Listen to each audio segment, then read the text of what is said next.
Detroit, live from Detroit. Welcome back. Episode 270, Shop Talk Podcast. Special episode this week. Yeah. But shout out to you guys for tuning in for 270 consistent weeks. Couldn't do it without you. Well, actually, I would probably still do it without you, but the feeling is, you know. It's like family there. Yeah. How was your week, brother? Week was cool, man. This rain is killing me. Man. This rain is killing me. I got a little leak in my ceiling. Uh-oh. So, I got a little leak in the roof. So, my ceiling is taking a beating. Man, I was worried this week because I know I told y'all a tree fell on my house, but there was no major damage. But like with another consistent week of rain, I was worried. I didn't want to see no leaks, but this water is. We're just recovering from my grass needed it like real bad. I got a nasty patch up front. Man, it's been raining since May. No, we not getting no summer this year. It's He was like, summer's getting skipped. Memorial Day is about to be here in short, or whatever. Kids be back in school in a minute. Yeah. That's what it feel like.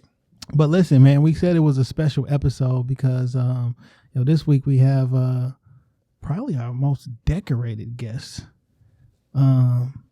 We have a young man who's running for the mayor of our great city of Detroit. I was waiting on this because I got a lot of concerns as a lifelong Detroiter, tax-paying citizen of Detroit. Okay. DPS graduate. I love my city. Right. I love my city, and it's got some concerns there for me. Okay. Absolutely, but we do have the former deputy mayor of the city of Detroit, executive assistant to Mayor Coleman Young, someone who was elected the DPS Board of Education, DPS Board President, interim director of the Water and Sewage Department, general counsel for Detroit Public Schools, also an entrepreneur, a business owner, and a real deal lawyer.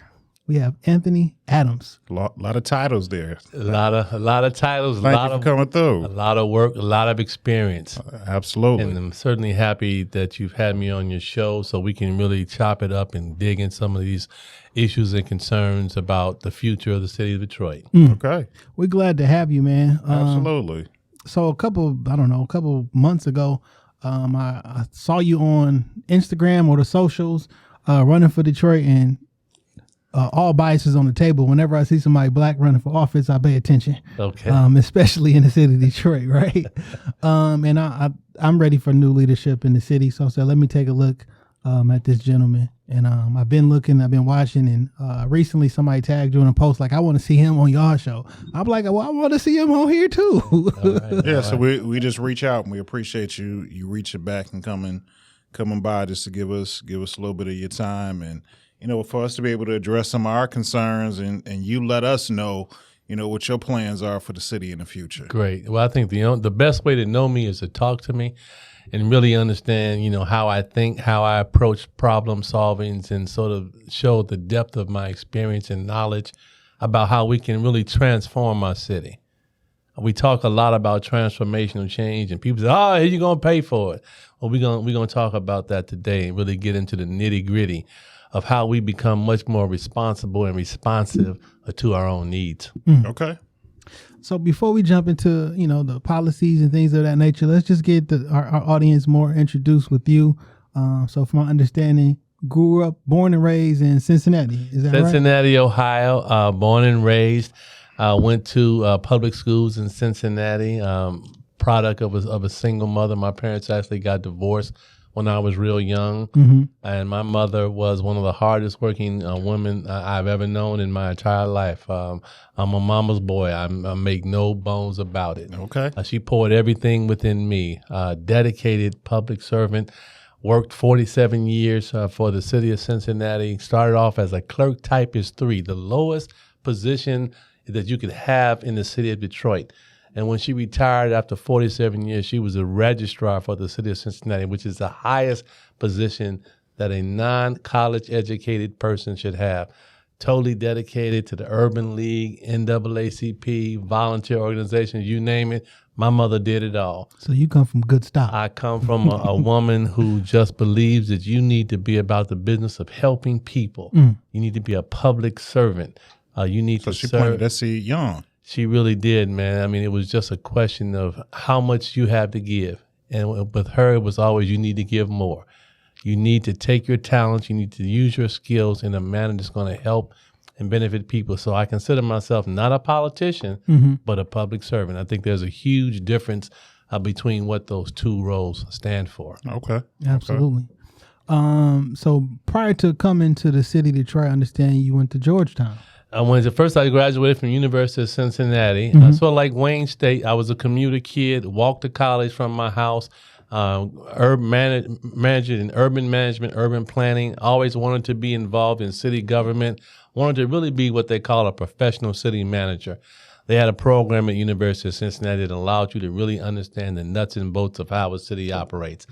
After I graduated from UC with honors, I might add, I'm All right. college standard bearer. Academics excellence is very, very important.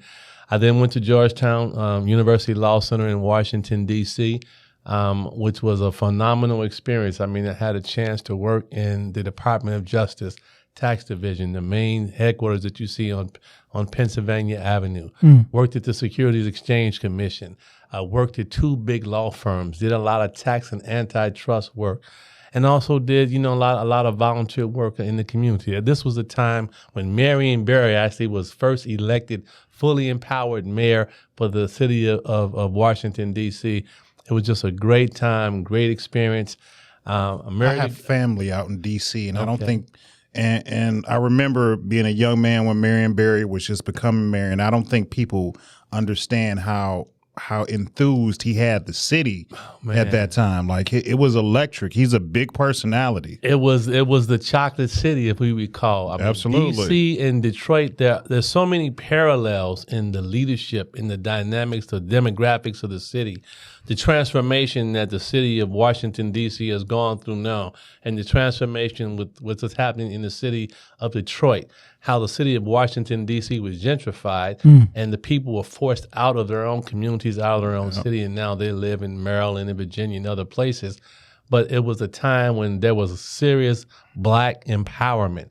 Marion Barry did not allow a ant to move unless there was some type of partnership or collective economics with black businessmen and black people in the city, which is why he was able to be reelected after he served a stint in prison, after being set up, quite frankly, smoking crack on TV, and yet the people understood that he was vested in them. He believed in them, and they supported him through thick and thin, and that's the kind of emotional connection that I'm trying to really gauge with the people who live in the city, because this city, they have to feel you. If they don't really feel you, you're not going too far. So I've got to convey my energy, my enthusiasm, and my strong belief in the people of this city that we can do great things together. Okay. So after UC, after Georgetown, you go to DC. You working for the SEC. I did some stuff there. So around what time frame? How old were you, and around what time frame? So this was 1981. I graduated from law school. I then came to Detroit. At the time I was married to a lady who was from Detroit. I was a law clerk to a federal judge, Anna Diggs Taylor. She was the first black woman to serve on the federal bench in Michigan. She was a Jimmy Carter appointee, actually, I believe. I actually was her first male law clerk. She had all women working in her office. So you're in the history book. I'm in the history books. And she was a dynamic, strong woman, just brilliant. I mean, her parents taught at Howard University, so she had the black college experience.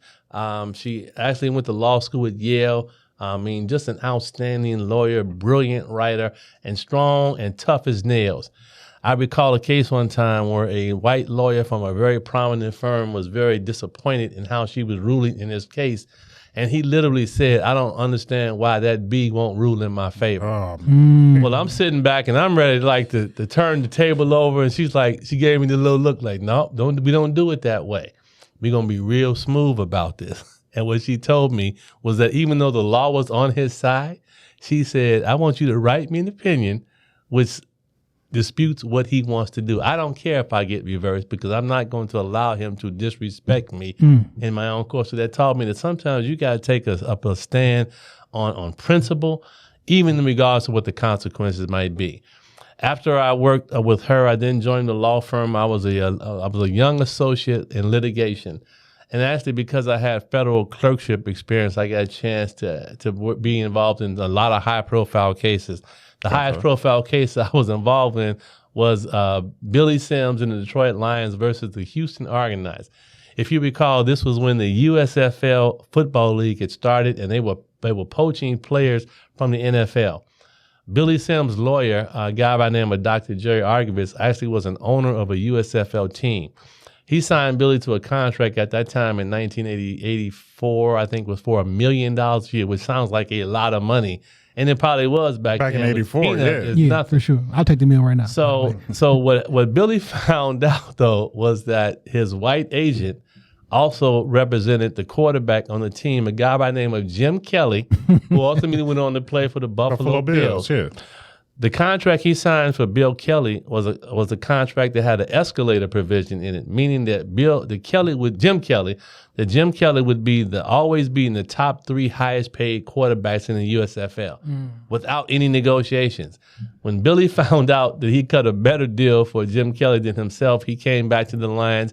He wanted to void the contract. Our firm was retained to represent him and push that case through. Elwood Hatcher was an attorney out of Pontiac, a very prominent black attorney who we got a chance to work with. So that was a very, very, very fun case in working with that. After I did that for about 2 years, I heard about Mayor Coleman Young actually wanting some young lawyer type people to work on his administration. And so I wasn't really connected because, in those days, everybody was connected to Coleman. Had to know somebody. Yeah, family, relatives, worked at the plant, UAW. I mean, there was a connection everywhere. So I said, well, I'll send my resume in. I think I'm a pretty talented guy. I send my resume in, and I don't hear anything for like 3 or 4 months. And then I get to the office one day, and they said, you got a call from the mayor's office. I said, Mayor who? He said, Mayor Young's office called. He wants you to come over for an appointment. I said, when? He said, well, I think they want you to do it this afternoon. I said, okay. I go over, and I meet the guy, and I'm just like totally awestruck because here is a living legend, the personification. Larger-than-life personality. Oh, my God. Just he's sitting back. He's cool. He's got that kind of, voice why you want to work. I mean, it was just a phenomenal experience and talking with him. But I never thought I actually would get the job. And maybe like 3 months later, they called me up and said, well, you ready to start working for the mayor? And I was like, wow. At this point, I'm 27 years old. I'm a young guy. I've gone to law school, got my degree, clerked for a federal judge, worked at a law firm. I'm now working in City Hall for Coleman Young. And being a young executive assistant at that time was a tough environment because it wasn't a friendly place because people were all about trying to make sure that their connection with Coleman was the strongest possible. Yeah. And they wasn't necessarily trying to let no young buck and get in the mix there. So performing. Yeah, so I had to earn my stripes. And, I got my butt whipped a lot. But I started working in economic development. And so when you talk about the People Mover Project, worked on that project in its infancy. When you talk about the original Cobo Hall expansion, probably the greatest political feat ever known to man, where Coleman Young was able to impose a region-wide hotel-motel tax on suburban communities in order to fund the development of Cobo Hall, has never been duplicated. No one has ever been able to do that again. Greatest political feat ever through a master politician. You talk about the major expansion, the first expansion of Chrysler Jefferson project, worked on that. You talk about the development of single-family housing in the city of Detroit, in Clairpoint, which was Victoria Park, which was a east side single-family housing subdivision built in conjunction with the Builders Association of Southeastern Michigan. You talk about restoring commercial airline service to Detroit City Airport with Southwest Airlines. There wasn't one major project that occurred in the city of Detroit that I had not worked on. And so that gave me just a total breadth of understanding of how this city works, how you put these deals together, what's the philosophy behind partnering and bringing people to the table, making sure that Black folks were a part of the contracting process. All this was enmeshed in my mind and gave me, I think, a very strong foundation. So I did that for 6 years. Work with the mayor's office? With the mayor's office for 6 years. So question, we kind of touched on Marion Barry and how he kind of captivated and how he had things. So you got a chance to see that. Yeah, in It's another person. captivating And personality. then you get a with chance to Coleman. see Coleman Young. Yeah. Like, what kind of experience? Like, because those are two. The two giants. Yeah. Marion was a brilliant guy. Let's just start there. I mean, guy was like a PhD in chemistry. Really connected. Total a community person. Coleman's background was so much different. I mean, he's a guy who had came up in life, was in the Army, Tuskegee Airman, always been a rebel. Always been on the cutting edge of fighting social justice issues. Went through a period of time where he was just another guy on the street, and then got back involved in politics. Won a state senatorship, helped write the Constitution for the state of Michigan at the Con Convention in 1961. Laid the foundation for Black empowerment, working with labor unions, the Black labor people who were in the UAW at that time, was able to cultivate that relationships. And so people understood who Coleman was. They were connected with him because they seen him go up through life. They knew who he was. There was never any question about where he stood. And the same was true with Marion Barry. Even though Marion wasn't from D.C., he had spent a lot of time there, and made his bones in the community involvement and engagement, starting programs for empowering young Black men. These people understood what it took to make a community strong, to bring people together, and to have one singular purpose, which to make sure that Black folks was at the table and that we were respected. Understanding that you have to do business with the white power structure, but understanding that where your bread is buttered, you got to make sure that your community Your people are taken straight. care of. Yeah. Exactly. So there was two great men that I had the opportunity to observe, because one thing I didn't tell you was I actually did a stint in working for D.C. city government. In fact, this was when I was in college. One reason why I went back to D.C. was a lot of my friends had gotten jobs with the Jimmy Carter administration. That's a blast from the past. And they told me, man, you need to come to D.C. and enjoy this D.C. life. And so I had a job in D.C. city government where Marion Barry actually was a council person. So I got a chance to also see him from the legislative side and then see him on the executive side. Okay. So there was two things that stuck out to me or had a connection with me from your bio. It was the elected Detroit Public School Board of Education member and DPS board president, because two of my aunts were DPS teachers, retired from DPS teacher from DPS schools. Right. And the other one was the interim director of Detroit Water and Sewage. Yeah. My father worked there for 38 years until his retired. Okay, So, which department was he in? he was in. So he started. He started like he was like 19. Okay, so he went through a lot of different things. Okay. He was going from door to door doing water meters. Yeah. No, he actually started like in the sewers and doing Yeah. those and doing the water meters. Then he was a plant mechanic. Okay, he worked his way up, and Yeah. that was a traditional path. DPS experience was phenomenal. Obviously, my kids all went to DPS schools, graduated from DPS schools. They did the Go Lightly, the Renaissance track.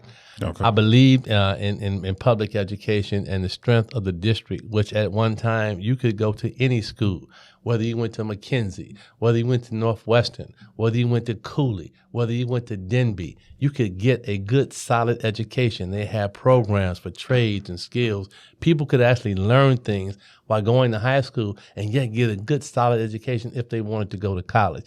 That was the greatness of the system. The music program created some of the greatest musicians of all time. All you need to do is listen to Motown sound. Practically 90% of the musicians from Motown came out of Detroit Public Schools, so the system was great. I believed in it wholeheartedly. My first experience, obviously, was at General Counsel. I came there because they needed someone who had experience in economic development, who also was a good lawyer. I'm not going to pat myself on the back, who kind of understood his way around town, having operated in a lot of different spheres. And so it was a very, very fulfilling experience because my kids were in DPS. I got a chance to see them whenever I wanted to and participate in the graduation ceremonies and just work to make the district great. The other side of my experience as being general counsel is they also had me run their federal title program. The federal title money, which talked about how you educate homeless children, how you provide disability services also. So I worked in both aspects, both the legal aspect as well as chief compliance office in the district. And that was a great experience, but I used that experience obviously to become at one time president of the Detroit Board of Education. This was during a time when they had emergency management. The emergency manager by the name of Robert Bob. His nickname was Bob. Yeah, well, I and remember it that. was a battle because Robert Bob, who was brought here by Jennifer Granholm, and we can get into some of the dynamics of the Democratic Party and how they play plantation politics with black folks in the city of Detroit. Oh, we definitely gonna talk. We got some strong feelings. We love it. That's why I'm glad I'm here. The state law was very clear that the board had authority over academics, and Bob thought that he controlled everything, and he was highly disrespectful to the elected board. He was highly disrespectful to a lot of the people who had worked in the district. We talking about solid educators and principals and assistant principals and office people who had worked years to create and keep a solid district. He came in just totally disrespected everybody. So we got involved in a major legal battle with him. The judge was Wendy Baxter, Wayne County Circuit Court judge, where we sued Robert Bob to challenge his authority about emergency management over academics. After a 6-week trial, we won the case. She wrote a phenomenal decision saying that the board had power. He runs to Lansing along with Jennifer Granholm, and they get the law changed with the Republican legislature, I might add. So they play games when it's in their interest to control what they want to control, but when the things that we want to control, people just need to make mental notes of how we get played when it's not the result that they want. Yeah. So, I mean, there's a reason why I went through your bio this way, because we're going to touch on a couple of different topics. And I just want our audience to know that you're speaking from the position of a subject matter expert, because of things that you've done. Well, we could talk about in the water department. Running the water department was it was a job that I really, really enjoyed. Let me say that. Because I love infrastructure. I love understanding how our system operates. Because when you're planning infrastructure, you're not planning by years. You're taking 50-year increments in how you create the system. And I think we were on the path to doing some really creative things. For example, what people don't know is that we actually were in negotiations with the city of Flint to actually take control of their water system. Because we understood that in order for our system to grow, we needed to push our service lines past the city of Flint. Because the way the city of Detroit system operated at that time, we controlled everything really up to the city of Flint. In order to expand the system and create much more customer base, in order to strengthen the system, we were negotiating with the city of Flint to take control of their system. And I remember talking with the engineers in the department about the Flint River and was told that you never want to draw water out of the Flint River, which was why the city of Flint was always trying to get the city of Detroit to give them access to their water intake valves up at Port Huron. Because the city of Detroit, I don't want to get too technical, but they had two water lines to draw water out of Port Huron, but they only used one. The other one was a redundancy, because you always want redundancy in your water system. If you have one, you have none. And so they wanted to use our other line. We would never let them do that. We would use that as leverage to really try to take control of their system and move our water line forward.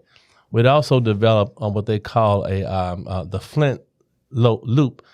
In order to have redundancy in your water system, you also want to make sure that you can have, if something happens with our intake valves at the Detroit River, you always want to be able to draw and then pump water from any other source, which would be the lakes up there. And we were working and had developed a plan to create a complete looping system, which would have allowed us to, in any situation, to draw on water from wherever we need to get water in order to keep and maintain our system. The final thing, obviously, was the issue of how you handle stormwater management in the city. And part of the reason that the suburbs wanted control of the system is because this was the only department that could actually impose fees and costs on suburban communities. And they always hated that. And so when I was running the system, they kept trying to negotiate with the city for us to transfer control, give them authority, allow them to appoint their own commissioners to the Board of Water Commission. And we said we would not do that, because the system was built by the people who live in the city, and why would we give you what we have built? Now, we said, unless you're prepared to give us $100 million a year in fees to allow us to use this money in the general fund, essentially. Because what happens is the way the money that comes into that system has to stay in the system. It can't get pulled out of the system. Well, we were the only utility in the state that couldn't draw money out of our utility system to help fund our general fund obligations. And we had worked on some pretty creative programming where we could have borrowed $1 billion for education funds, for business opportunity grants to really help stabilize the city of Detroit, as well as deal with its financial issues at that time.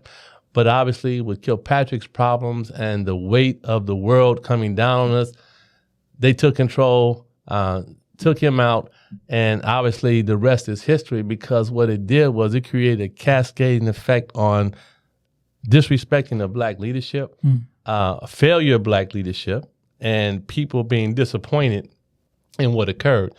So which set the stage for a white guy from Livonia who had a history of playing plantation politics in Wayne County, because anybody who's familiar with what happens in Wayne County back in those days understood that the McNamara machine was all about control of everything. And they cut deals with black folks when they had to, but they weren't necessarily the most friendly people. So this guy was able to reinvent himself, coincidentally, with the help of Jennifer Granholm, who, when she was governor, negotiated a deal for him to become head of the Detroit Medical Center. I remember that. Put him in place and allowed him to reinvent himself to become the great White Hope. Yeah. I remember all of that placement and the facelift that the DMC kind of went into at that time. Now before we touch on it, explain to us what plantation politics is. Plantation politics is a system of control by which an overseer or a master doles out benefits to keep people in their place. It is not a real seat at the table, but it's a control relationship based on economic benefits that people actually receive. And so what we see happening in our own community is that oftentimes our leaders and our voices who should be speaking up on issues become silent. And they become silent because they're almost complicit in the control of the community for the benefits that they are receiving, which oftentimes are at odds with the needs of the people in the community. That's what I mean by plantation politics. It's a very dangerous concept to even allow to be embedded in your community. But if you're talking about self-empowerment, self-fulfillment, everything needs to be questioned. All relationships need to be examined. Why have people taking positions that are contrary to what we will believe to be in the best interest of the people who live in the city? That's what I mean by plantation politics. Okay. Now, you had touched on something just in your conversation, talking about the school board. Yes. Like, you could go anywhere and get a quality education. Right. I'm a father of DPS students. My oldest son just graduated from Renaissance. Okay. Got another one in Renaissance. You know, I got one going in a charter school in the city. Okay. And then I have my daughter. She's in elementary school in the city at Cook Elementary. Okay. So I mean, I'm a Park. DPS, and I'm a DPS graduate myself. Came out of Cass. Me and Jay, Okay. both went to DPS. So the education here in the city is important to me. You know, my mother was a teacher here, my grandmother, and I had the opportunity. Back in high school, I spent a lot of time at school board meetings because my mother wanted me to see the experience and what really went on. And it was some wild times back in the late 90s. It was a wild time. Yeah, I saw, things that you would not expect in that type of setting, they took place. But that's one thing that's really important to me because I really believe in public education. I'm a product of it. And I would love for my children to continue. I got a younger son that's 4. So not school age yet, but it's my desire. His mother's a Oakland County resident. Okay. And she's touting, my baby gonna go to Oakland County schools. But I said, me and her are both product of DPS. They did us right. Right. And I would prefer for my son to have that same type of experience. But like you said, now there's so much disparity in the schools. Outside of the Cass, King, Renaissance, you have some Go Lightly, those specific schools, but outside of there's a lot of disparity in the quality of education that these children are receiving. There is, and I mean, there needs to be a major overhaul of how we actually address education in the city of Detroit, because the city of Detroit education has been decimated, I'm going to say, by the advent of charter schools. Because what happened in the early 2000s when the charter movement first really began to take shape. Remember, the DPS actually was the leading system in having charters, Afro-centered American charter schools, whether it was Malcolm X Academy, some of the other schools. I mean, they actually were the lead for how you educate in a progressive manner African-American children. Well, obviously, then the whole charter movement, which was co-opted and run by the Voss and Engler group, they got their feet hold in the city, and what they did was, in order to have a system that provides a quality education, you have to have children in K through 8, because it takes much less to educate a child and from kindergarten through the 8th grade than it does from 9th through 12th. And so by sucking off the kids in the younger grades, they really begin to draw money and resources away from the district, which then required the district to begin to dramatically downsize itself. And so now we're at a point where we have actually more kids in charter schools than we actually have in Detroit public education. Yep. But there is very little accountability on the charter system in the city, because the city has no authority over them, because of how state law is structured to appoint boards for charter schools. I believe that the law needs to be changed to require that local leadership be appointed to run these boards versus having a lot of suburban people who might be well-intentioned, but they're not in the community. We also have to deal with the issue of the disparity in funding and education for the public schools. The fact of the matter is, they recently got a bump through the American Recovery Act dollars in order to commit more money to it, but the funding streams are inequitable. When you have a district in West Bloomfield or Birmingham, which is able to spend $14,000, $15,000 per kid, and the city of Detroit is still at $7,800 a kid. So you got a huge disparity in income, and you also have a huge disparity in resources. And what we've done is we've lost so many great educators in the system over time because they've been forced out over emergency management, 20 years of emergency management, a diminution of value of public education in the city, and the lack of really support from the community. And so part of being an effective mayor is understanding that that dynamic has got to change. We've got to be engaged in making sure that every child in every school in every district gets a good education. So how do we circumvent that funding? Because something that was, for me, luckily I'm in a position where my, the lights are on, the kids are doing all right. Yeah. But like with them being home, especially this year with this virtual learning, I saw so many disparities. Oh my God! In how the kids are taught, classroom management, and then like these babies, they come into school. I know you can't change everybody's situation because these children are coming to school with adult problems. It's summertime. Not eating, not clothes, not clean. They're dealing with the litany of things. But I feel like when they get to school, the playing field should be a little bit more even, and that's something that I worry about because. For me, I can do, but I know some of their peers, they don't have the same experience outside of the classroom. And being that this year we were all outside of the classroom, essentially. Well, we certainly clearly understand now the lack of a digital access in our community. The fact that it took DPS almost 5 months to figure out the kids didn't have access to computers and really needed to close that digital divide, which is why through our church, Triumph Church, we stepped up way before the district even recognized it was an issue and began passing out digital devices to the community. So, because we understood that the kids were going to get hurt, and they have been hurt, which is why we really need to be talking about year-round schooling in order for them to catch up. We've also understand that in order to address these issues, our children are coming to school traumatized. And it's a public health issue because if we don't begin to get a good handle on educating our children and providing them with the support services that they need, I'm talking about social work services, I'm talking about psychological help, psychiatric assistance. We've got to provide the wraparound service, and not only to the children, but to the parents as well. I fundamentally believe that every parent wants the best for their child. I recall a story one time when I was general counsel. I had a principal that kept calling me. She said, "This mama come to school every day drunk with her daughter. I'm sick of it. You gotta stop her from coming in the building." So I said, "Well, I don't know if I can stop her from coming in the building. I mean, is she causing a disturbance? No, she just comes to school drunk every day." So I said, I got to see this for myself. I was a very hands-on general counsel.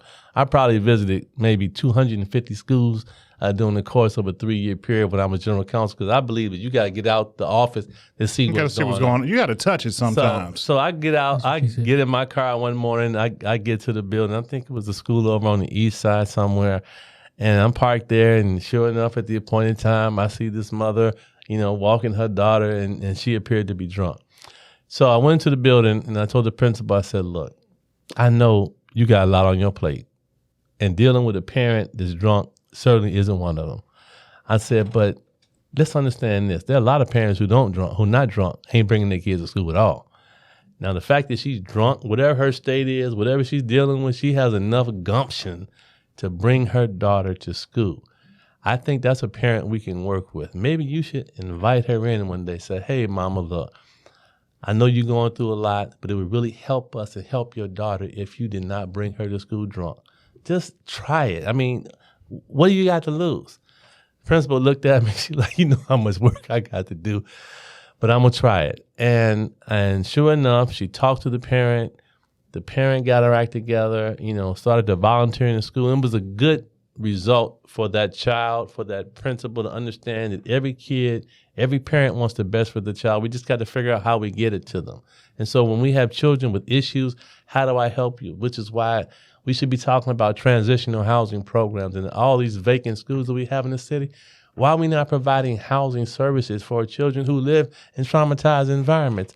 I was speaking at Rosa Sharon Church maybe a year ago, and we were talking with the young kids, and a young lady wrote a note. She says, my home situation is whack.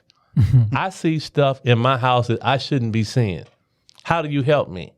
And I didn't have an answer for her because she understood at 13, 14 that what she was seeing in her house was something that she didn't want to be a part of. But there was no opportunity to transition her from her house to allow her to put her in an environment that would be safe, that would allow her to learn and to grow. And these are the kind of programs, when you're talking about how you transform a city, these are the kind of things we need to talk about and we got to be focused on. That's a good that you mentioned that, because you mentioned there was a school in your old neighborhood Jamison that was vacant. Elementary, the school I went to for elementary school, the whole school is on sale for $150,000 right now. Right. I'm on the west side myself. Mary McLeod Bethune School, empty. Yeah. Cooley is just sitting there collecting dust. When you think about a school take up 2 whole blocks right. on both sides. So right. you have in the city of Detroit, you got 2 entire blocks that you can buy for $150,000. Mm-hmm. I'm like, well, why don't the city do something with that? Well, there's got to be a commitment. You got to first understand the community. You got to understand what the needs are. I was arguing with some people the other day. I said, look, I ride a bike.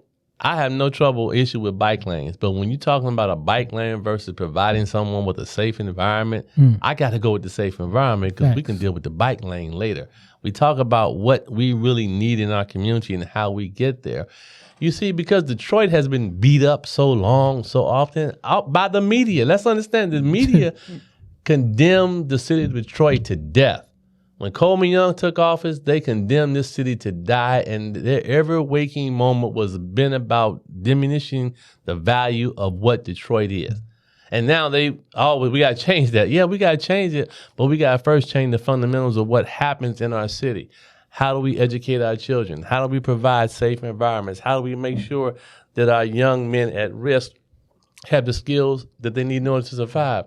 We've got more than 160,000 adults in the city of Detroit who are permanently opted out of the workforce. And so when you tell me about a recovery, about things being better, they cannot be better when you have almost a third of your population that is not in the workforce. 60% of the people in the city of Detroit actually receive transfer payments, which means they're getting some from the state, a retirement check, something. So your economics of your population are wacky. $28,000 is the average wage of a Detroiter, where it's $60,000 in the state of Michigan. And you telling me we're recovering? We're not recovering. We're receding. That's we got to address that. But that's a good thing that you mentioned, not to cut you off, Jay, in terms of skills.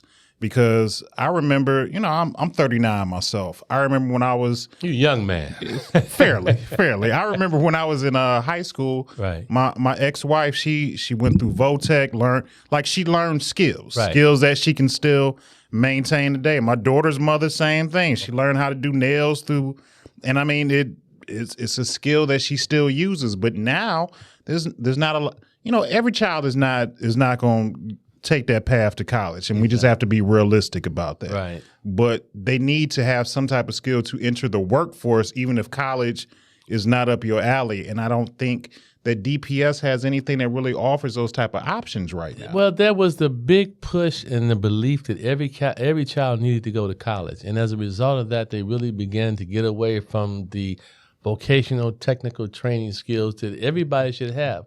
I mean, when I went to school, which was way, way back in the Middle Ages, it seems like, you had shop classes. You learned how to make stuff with your hands. You know how to, you could fix a car. You learn how to do something else in addition to reading and writing. I mean, my mother made me take typing class. I was like the only guy in the class, and my boys would be laughing at me. But, to this day, I'm actually still a pretty good typist. My mother was an excellent typist.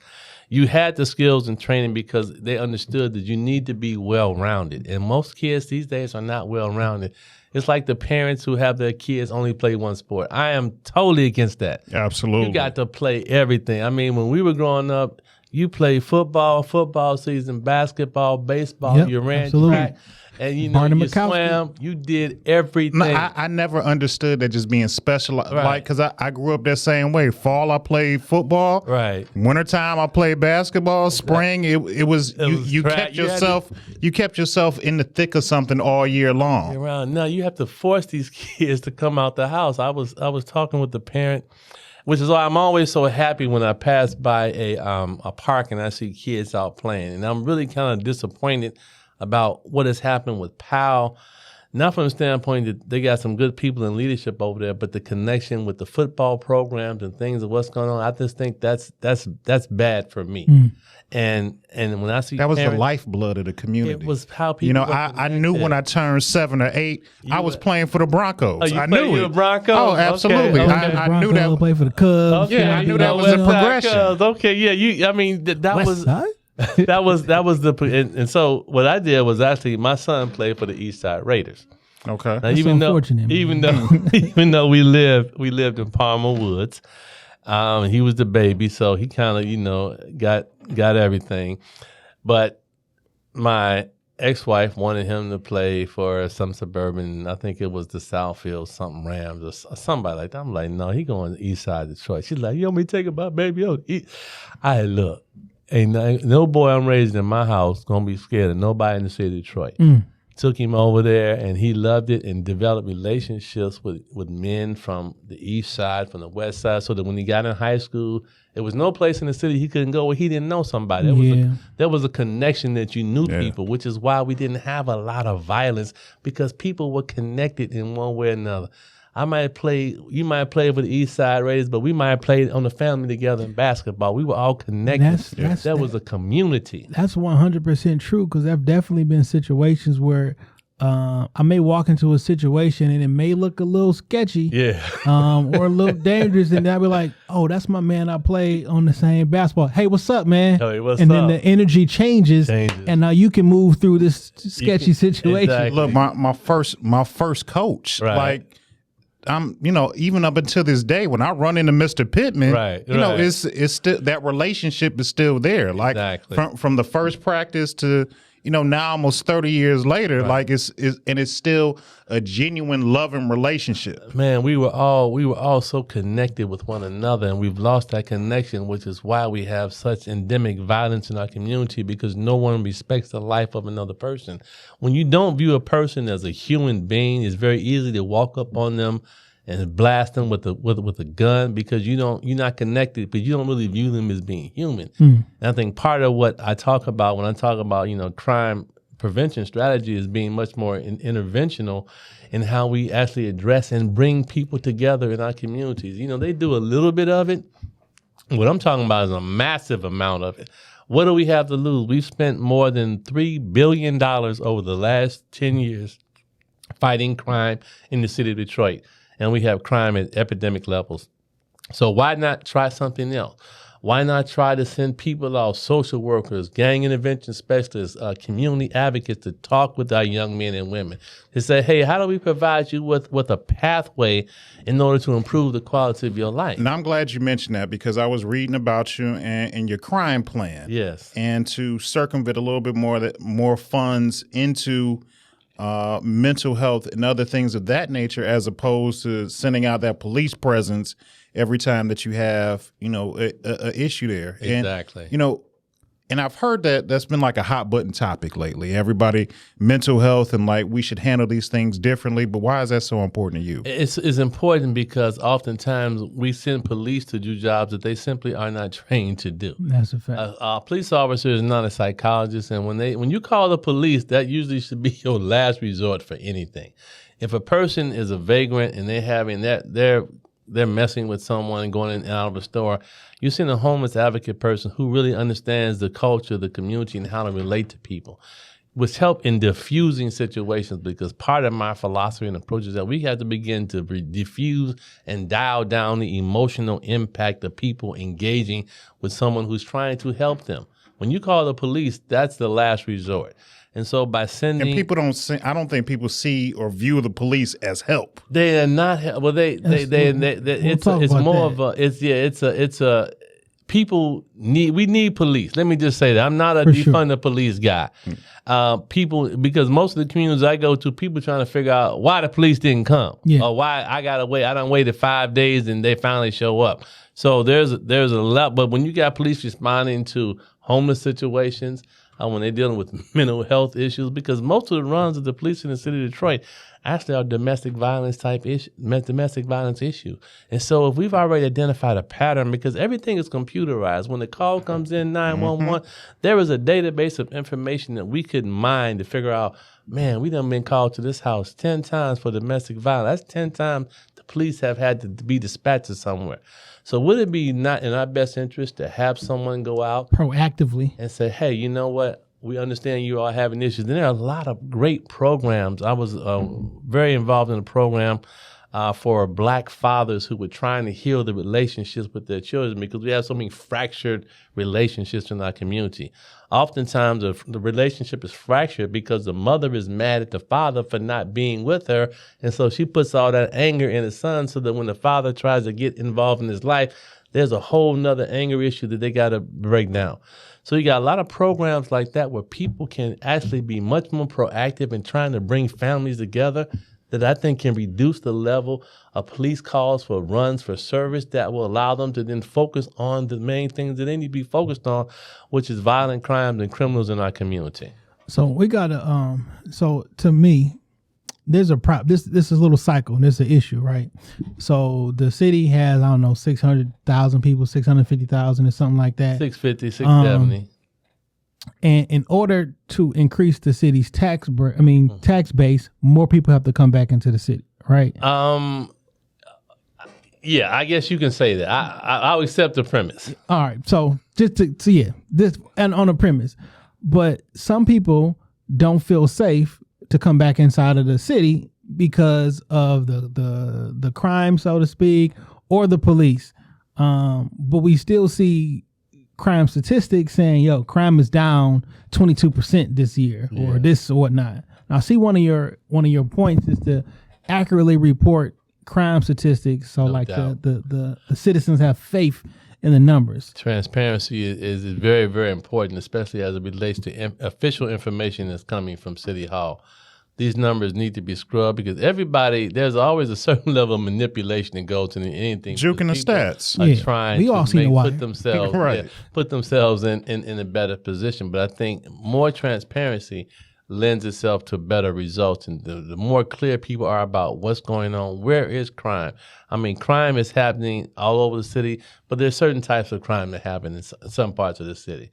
If you're in a certain zip codes, or you might be involved, it might be more gun violence than property theft or crimes like that. So how do you begin to use your resources to address the issues in the communities? Because every community doesn't need to be policed the same. Right. And so you've got to be very granular in understanding the information, and then have people who are connected with the community to bring information to you. It's not a snitch mentality, but if we're trying to head off a drive-by, to me, it's much better to get the information and say, hey, John, I know you're thinking about a drive-by. before you think about that, let's figure out what the problem is. And a lot of this is respect culture.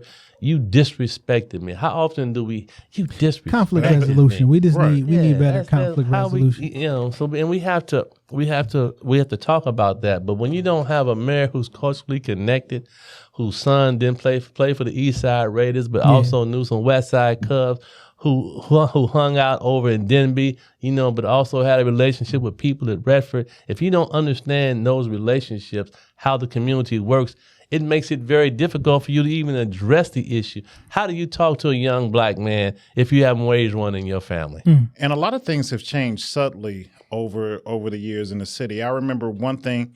I remember coming up, and my father always had like a huge disdain when they changed the rule that city police officers didn't have to live in Detroit This anymore. is where I was going to. And I remember growing up, there were 2 police officers on my block, and I knew they were on the block because they drove their patrol cars home every night. They were in the driveway. We saw them leave out.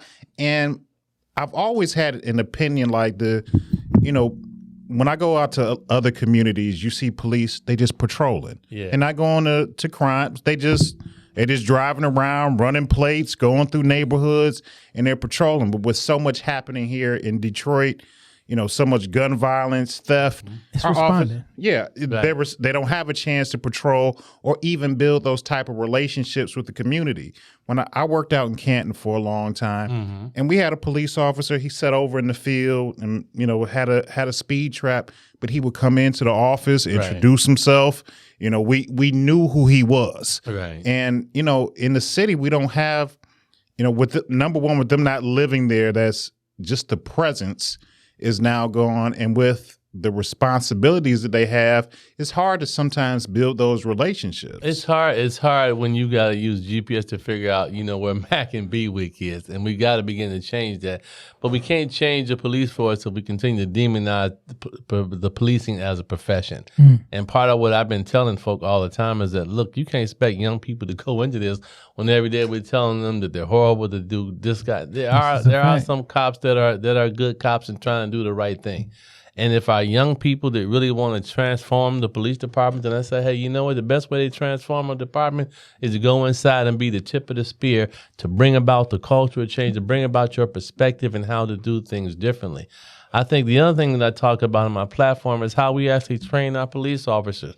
Part of what I've been advocating is that there needs to be a practicum approach to what they do.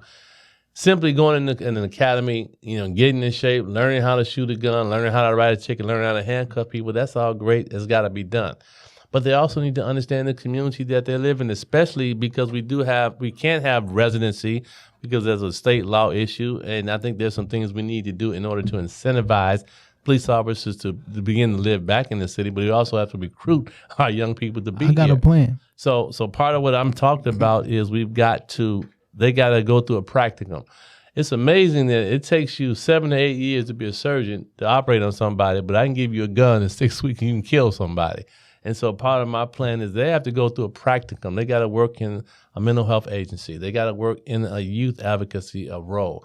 They got to work as a social worker to understand various aspects of the people who live in the community are just like anybody else. They just have problems just like people in Berkeley, people in Royal Oak, Or come people in on. Birmingham. Just like the Army, you can't actively be in a tour forever. You have a tour, then you sit down for a couple months. So when someone calls the police, they're in the worst situation they've ever been in. Right. So every time you come anywhere, you're in a very high stress situation. You can't do that every single day. No. And if I take all the quote unquote bad calls, so every time I see a young man, he's upset or angry, I might start thinking everybody is like that. Exactly. Because I never get a chance to take that break. Right. That actually, I think I could integrate that in my plan, because when I talk about practicum, I think part of it should be it's a mental health break. Police officers are under tremendous mental pressure. Do some desk work for every 3 months.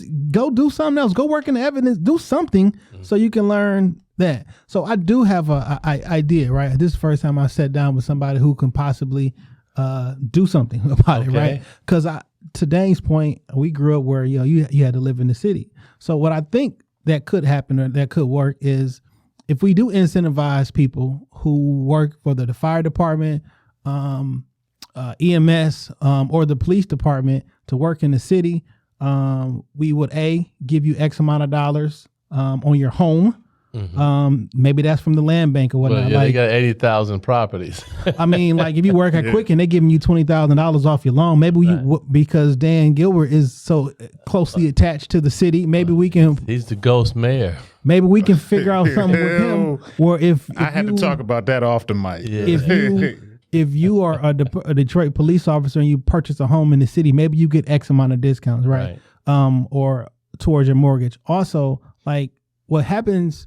What you need is food, shelter, and home and childcare. Right. Well, if you live in the city and you're a police officer, EMS worker, fire department, and you get those services in the city, well, there's a discount. Right. That company can get that a tax credit because I'm giving 20% off for food purchased in the city. So now I have people moving back into the city. Now I'm spending money in the city. Like I think that's something that can work because since we can't make you do that because of the state law, but to incentivize people to come. It's a trickle down effect. Yeah. If those people are in the city inherently starts to become safer. Yes. If I know it's a police cruiser, whether he's on duty or off duty, 4 houses down, I'm not about to shoot this house up. Right. Because dude may come out the house. Hey. There's an abandoned house in my neighborhood, but there's like a police officer that lives like the next block over. Okay. And sometimes I just see the Charger parked in the driveway, and that's enough of a deterrent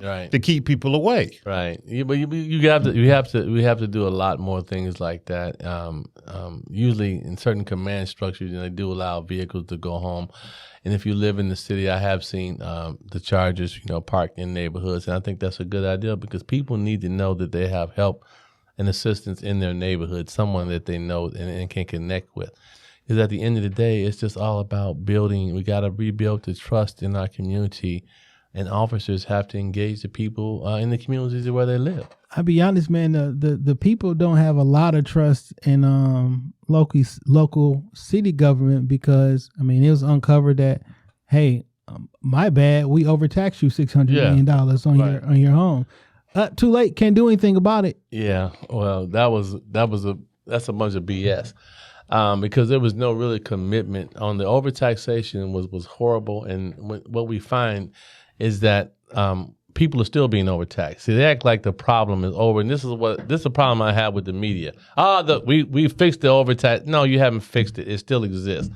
The evidence is very clear that homes that are less than $100,000 continue to actually be overassessed in houses that are higher than that. And so we've got to correct the imbalance, and we also have to give people their money back. We give people their money back in a manner that doesn't bankrupt the city. Every time the city wants to do a major project, they find money out up the wazoo.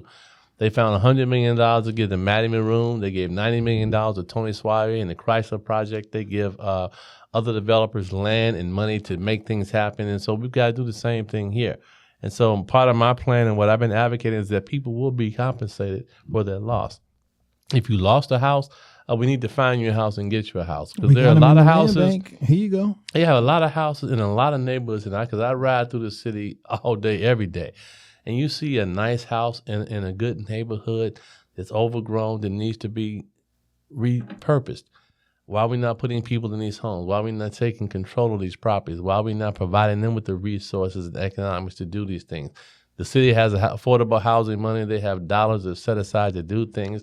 They have these, quote, special programs, but the special programs aren't applying to the people who live here. When you talk about areas that have been redeveloped, I was over 12th and Claremont the other day. I rode up Taylor Street. I counted 15 white families on one block. And I asked them, I said, how you move here? Man, I can buy a house like this in Grosse Pointe. I could buy a 5-6 bedroom brick house for $100,000 and I get the money to fix it up. And then I go to my friends who live in the neighborhood. I say, well, why haven't you fix your house up? Because there's no money to help me fix my house up. That is not equitable for the people who live in the city. The people who live here need to get the money and the resources to help them stabilize and stay in their homes. I'm not anti-people moving in the city of Detroit by any stretch of the imagination. But when we're talking about resources and how they're allocated and who needs to get what benefits from the tax dollars that people in the city of Detroit have paid, we need to give them their money. We need to help them fix their house up. And if someone new wants to move in the neighborhood and there's some money that we can help them do that, then all the better for everybody because it strengthens the neighborhood. The question for those families that had children is what are they going to do when their kids are ready to go to school? Are they going to put them in a corner charter school? Are they going to put them in a local DPS school? We've got to correct the imbalance of education so that when their kids become school age, they put them in DPS schools because I'm pro DPS. Yes, I am. I said it. So I also want to ask, so like you're not necessarily new to the mayoral spot because as deputy mayor, when Kwame left office, you stepped in as interim mayor. Is that correct? Well, what happened was when he got sick, I stepped in.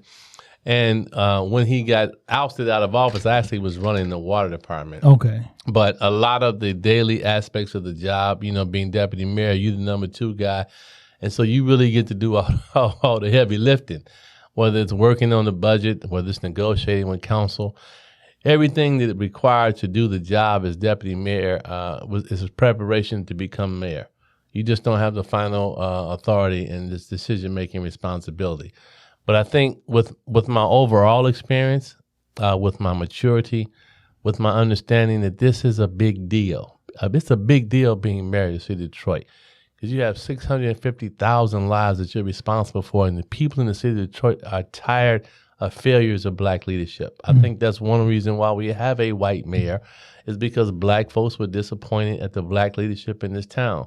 What I'm here to tell them is that I understand the importance of the job and the role and the responsibilities that it brings to the position and the ethics and the morality that you have to have in order to be effective in that job because you have the interest of the people who live in this city. Oftentimes, people whose voices are not heard at all. You find so many people who feel like the process just isn't connected with them, that there's nothing you can do, which is why you end up in a situation where you have 100,000 people vote in the mayor's primary or mayor's race, but you got 250,000 people who vote in the presidential race, even though we got 425,000 registered voters in the city of Detroit. And we can only get less than half of them to vote in the presidential race and 25% in the mayor's race. That's insane for someone who really more controls your life than the president of the United States. So I always thought like locally,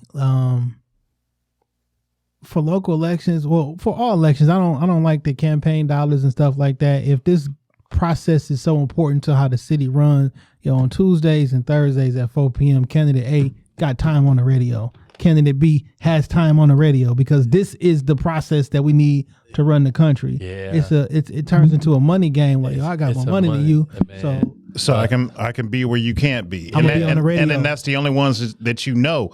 I know we talked about this during the presidential election. When you get in the voting booth, there's 25 names on running for president, but you've only seen 2 or 3 because those are the only ones in the debates and on the news and that are always in your face. Well, I'm dealing with a guy that has millions. Okay, let's just be clear.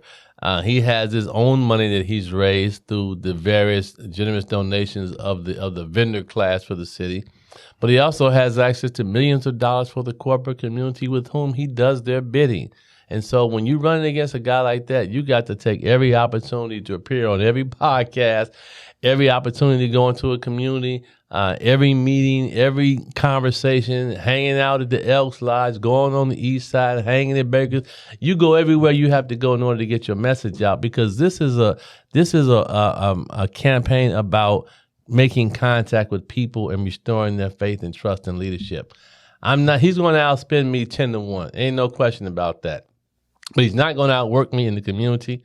He's not going to outwork me with reaching out and talking to as many people as possible with many different platforms. The great thing about the internet, it's a great equalizer.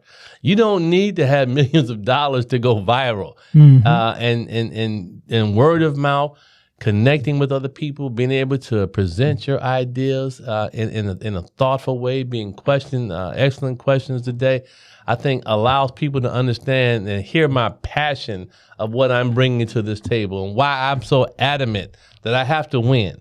because we're talking about the future of people in this city to really be a part of it, not be lorded over, because that's what's happening now, not having decisions made for them. But how do we engage in real community engagement and conversation with the people that can give you the ideas to help change the quality of life of what goes on in our city? And you know what, you mentioned something when you talk about the disappointment of black leadership. When you look at some of the things that the current mayor has done, they are hand in hand. They look very similar. They are hand in hand in what we, tried to kind of oust, previous leadership for. I'll say this, so it's attached to me. Like, isn't our current mayor about to marry the woman that his mistress, he got divorced for cheating with while he was in office? Absolutely. Like, what a scandal! He told the media to stand down. I remember that press conference, and I'm sitting there saying, "Wow, that's powerful." When I tell you to stand down, you telling me that spending our money is not worthy to be questioned about? And I'm saying the level of hypocrisy. So that's why I'm saying the mind games of what's being played and how people are being manipulated on these facts is astonishing to me. It's a huge part of that is, like you said, you got a lot of corporations in your pocket. And you talked about the ghost mayor of downtown Detroit. The ghost. They hand in hand with one another. Right. And that's one thing that's troubling for me. I'm a lifelong West Side resident. I don't live in the best neighborhood, but it's not going to hell. But when I look at other places that they deem important, that they want to flourish, downtown, Rosedale Park, North End, Boston Edison District, they want those places to flourish. But the city is so much bigger than that. When I go through my neighborhood, we need help. We need speed bumps, on a lot of these side streets. I have small children. It's nothing for me. I'm working from home just because of the pandemic. Right. But it's nothing for me 2-3 in the afternoon to hear a Charger speeding up and down the block.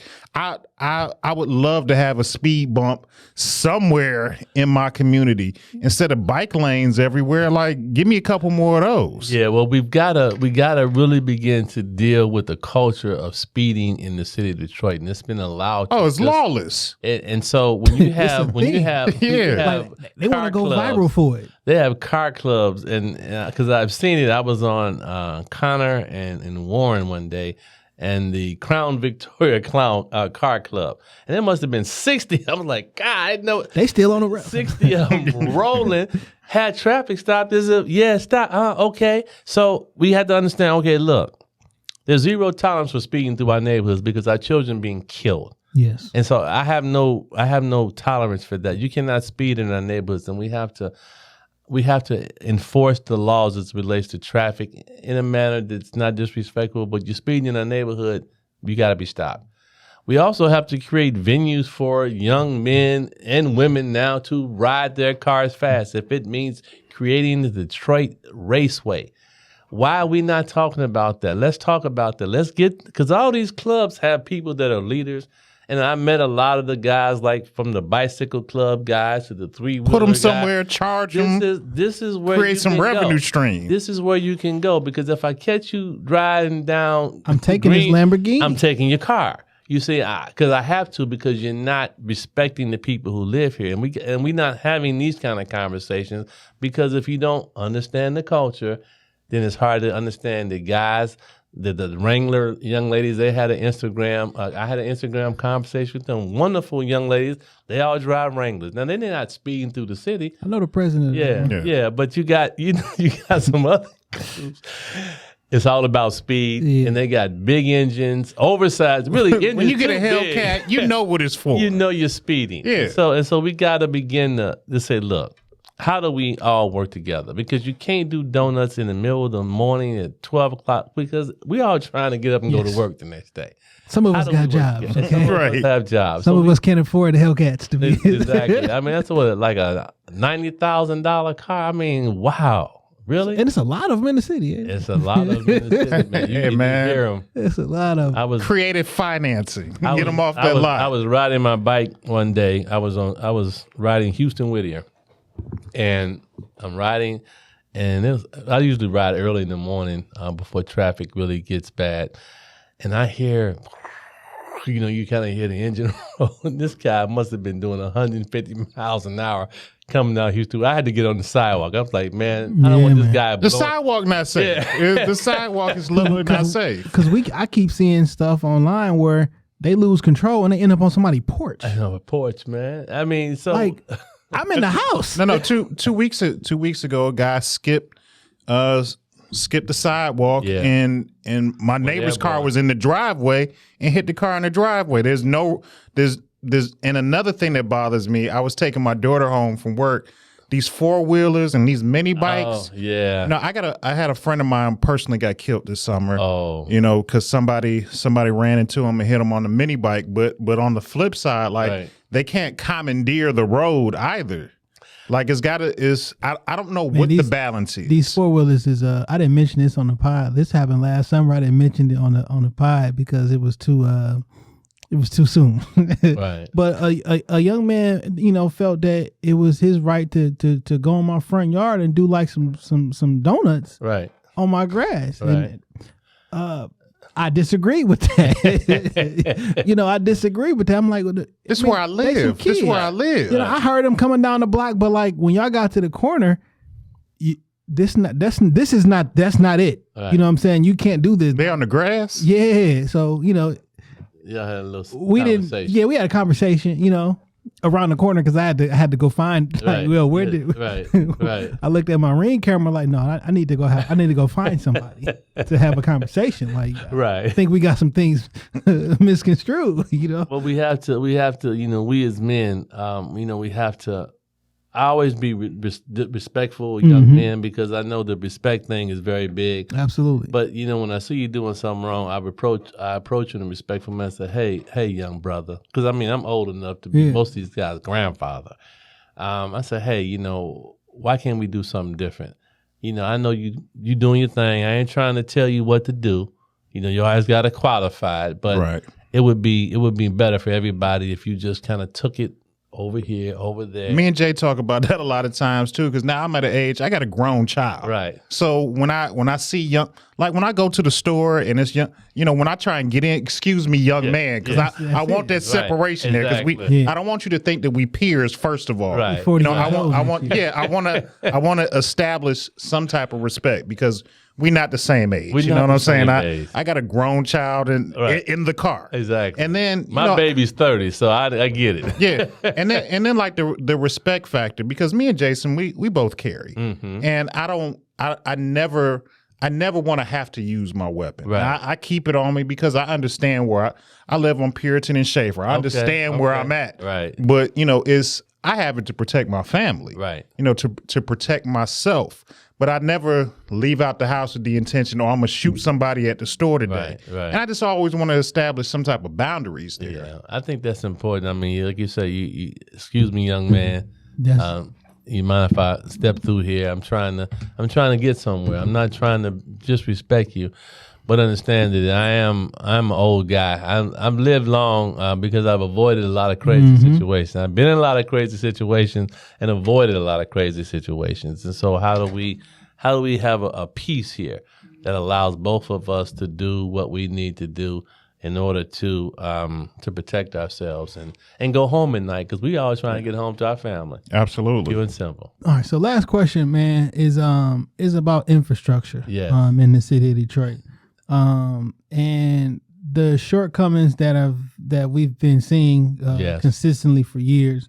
There's a couple, but like right now we're dealing with Massive Noah and his ark. You know what I mean? Massive rain for the last feels like 3 months. Yes. And the city flooding much that the entire freeways have cars that are underneath water. The lodge was flooding this afternoon. Yes. I mean, it's absolutely horrible, and it's not like it hasn't happened before, because it happened in 2014. Right. I remember very vividly because 2014. I drove through a lake on Van Dyke. Right. 2016, 2019, 2021. So they have from what I was told, the system can only take 3 inches of water in a 24-hour period. And if it's more than that, kind of like, oh well. Yeah. Well, that's old school infrastructure approach, And part of what we need to be doing now is how do we create more green conservation water runoff districts throughout the entire city?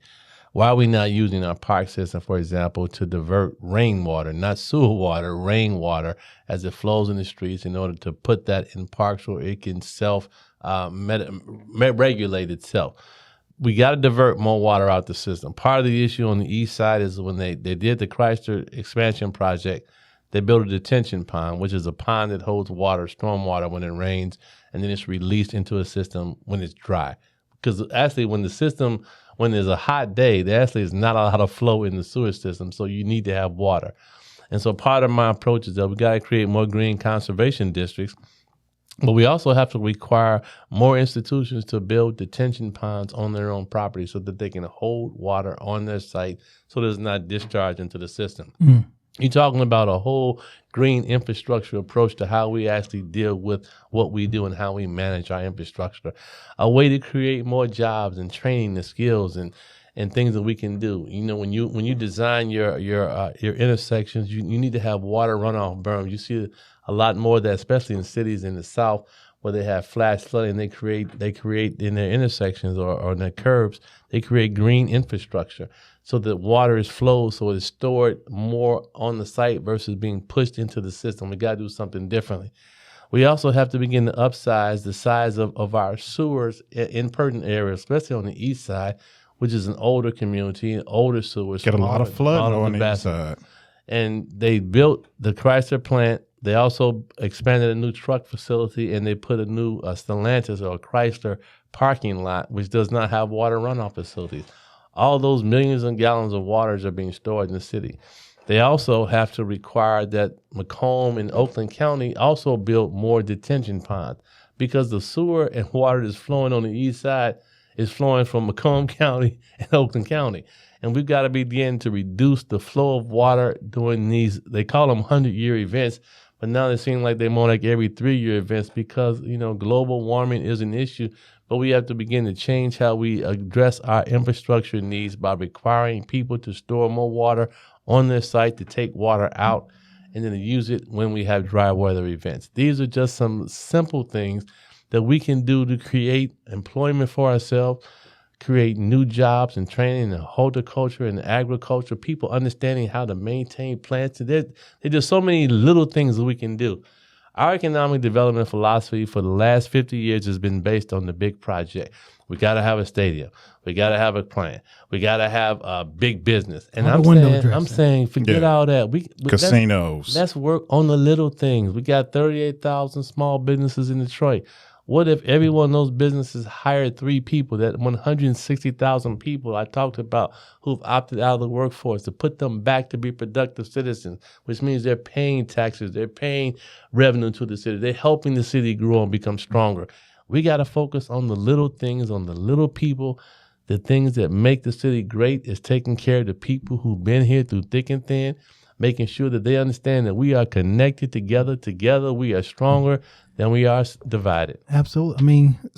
Our studio, we in Oak Park. I would love for the studio to be in the city of Detroit. Absolutely. There's so many. I was talking with some young spoken word artists the other day. They have this program. They're actually in Warren, 8 Mile in Van Dyke, Cary County, just north of that. Mm-hmm. Old industrial building that's been converted into like an open warehouse. I'm saying, man, we got all these schools, we got all these buildings. Why are we not providing entrepreneurs who have businesses, who want to do things? Why are we not allowing it to be placed in? It's just so many. When I talk about the little things that we can do, bringing your business back home, allowing you to convert a building, to create a studio, to allow for young people to come in and see what you do, understanding that this is a whole industry that we can control ourselves, that it's all within our own power to do. That's what our young people are not hearing. That's what the people of the city are not hearing. That's what I'm telling folk. We can do this. Mm. We don't need nobody telling us what to do. And I mean, that's a dream of ours. The studio has kind of grew out of necessity, mm-hmm. and this is where we ended up at. But I would love to have something in my neighborhood or not too far from my neighborhood that was, number one, that we owned, right, and secondly that I knew was safe, right. Because That's a huge part of it. With thousands of dollars in equipment, Yeah. I don't need Ray and his homies coming in every other night. Well, it's what's been so amazing about this journey is that I have had podcasts in people's living rooms, literally. I mean, there is an industry in this city that people are creating their own opportunities in their space.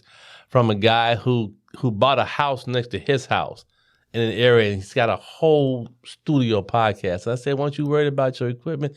He said, what I did was I bring the young people in here and I show them what it is. I show them how they can have a training. I allow them to use my stuff so that they don't feel like it's a foreign to them. I'm bringing the community in.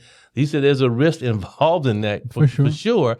But I'm ready to take that risk because I believe that I strengthen my community, in order to strengthen that. And so we need to bring you home. There are a lot of buildings that I've seen throughout the city that can be converted because you're talking about a single purpose building that you have for yourself that you can bring young people in and train about this industry and do great things. I'm tired of paying the white man. I'll be perfectly that's how we ended up with our own studio. Right. But me and Jay, we're both huge on ownership because that's the only way we can really change something is by it being ours. Exactly. And I would love to own one of these pieces of commercial property somewhere in the city to make it ours. Right. So here's a question I've never heard anybody ask any sort of politician or anything like that. I'm a public servant. A public servant. The public servant. That is a giant problem in the city. Mm-hmm. Stray dogs. And maulings and things of that nature. Yes. Or just people who don't know how to control this large animal. And I was always thought like, if the city just gave some, I know a couple of different people who have dog training companies, like take your dog down there, get them trained, and now we don't have to worry about your kid getting bit. Like it's not going to take a month process or something. Your dog can be trained, sponsored by the city because it's going come on, man, the city, like the people need for their children to be safe. See packs of stray dogs and my in-laws live in like the Grand River and Losser area, and I forget the name of the golf course. Golf course up over there. Is that Rogale? Yeah, Rogale. Yeah. There's those gaps in the fences, and it's nothing for me to see, stray dogs, because my older children went to Ludington. Okay. So it's nothing for me to see, 7, 8 in the morning, a pack of stray dogs. And this is a pathway where babies are going to school every day. It can say, like, there's no bad dogs, there's bad owners, or uninformed owners. Right. You don't know what you have. Man, take this dog down to the city. We got all these random empty buildings. Man, it don't cost that much money to pay somebody yearly to do dog classes. You know what I'm saying? It's sort of like when they changed the law and said you could literally bring a child to a police station and turn it over without question. And we gotta have dog turnover situations here because people are just abandoning dogs because they just don't want to maintain them anymore. Mm-hmm. And I'm saying it's much more humane to have a service that's available to people, but it's always it's a major issue, especially pit bulls. Yes, pit bulls are a major issue in this city.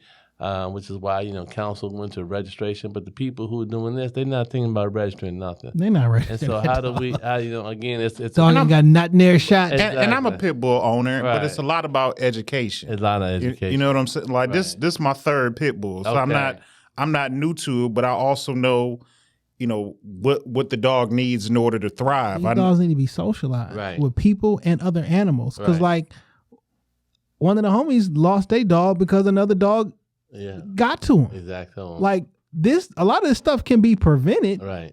Just with some little training that after education. Right. Education.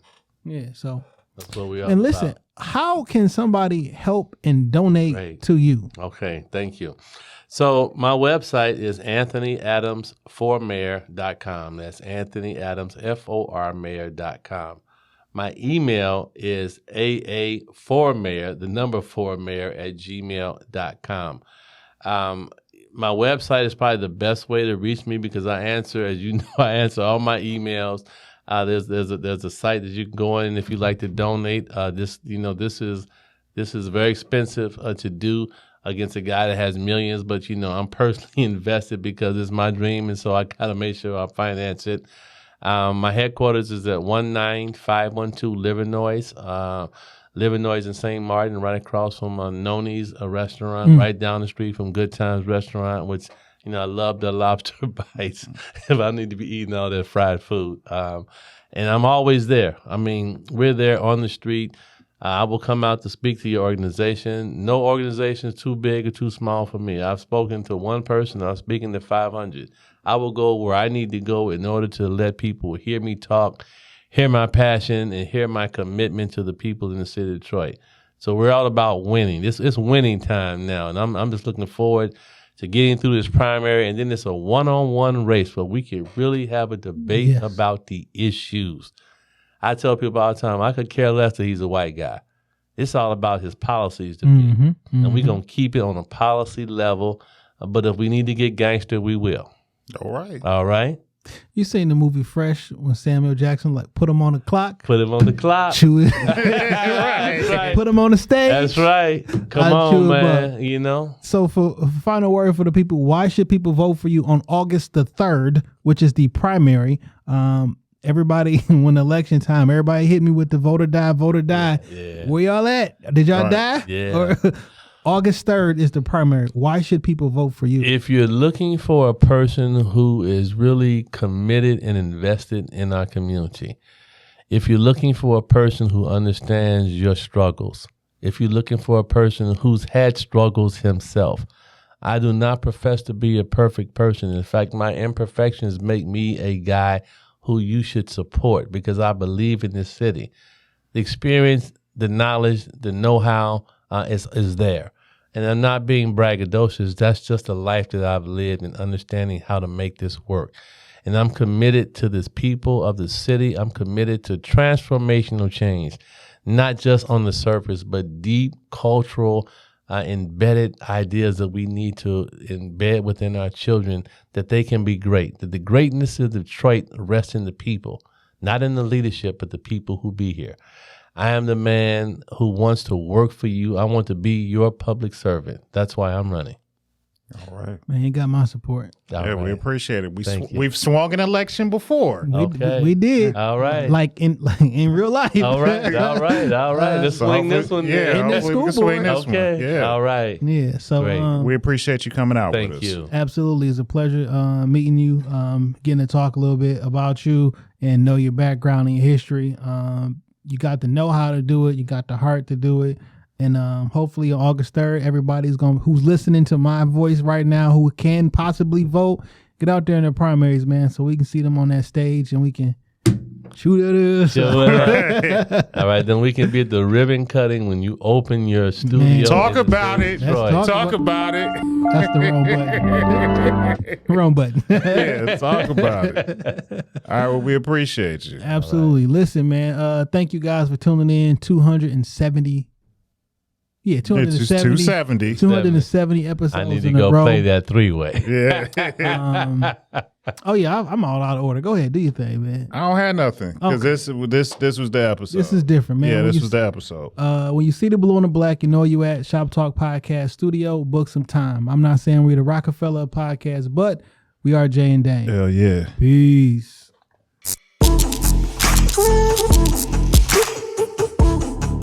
Ooh.